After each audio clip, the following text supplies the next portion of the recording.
שלום לכולם, מה שלומכם? אני יצאתי לחופש גדול מהעבודה, לצערי הרב.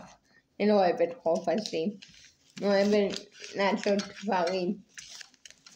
אז אני יודעת, התחלתי לעבוד בעיתונים עוד פעם, אני צריכה שיהיה לי לבחירות, למתנות. אז אני התחלתי לעבוד. אני עשיתי כבר חיה, או לא סיימתי אותה.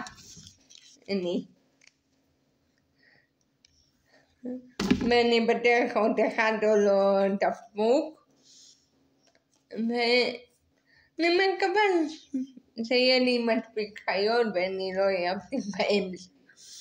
אם יש לכם עוד רעיונות מה לעשות בחופש הגדול, תכתבו לי בתגובות. ונראה עוד סרטונים. נחשוב מה. תגידו כמה אתם רוצים שאני אשלם לכם. ביי.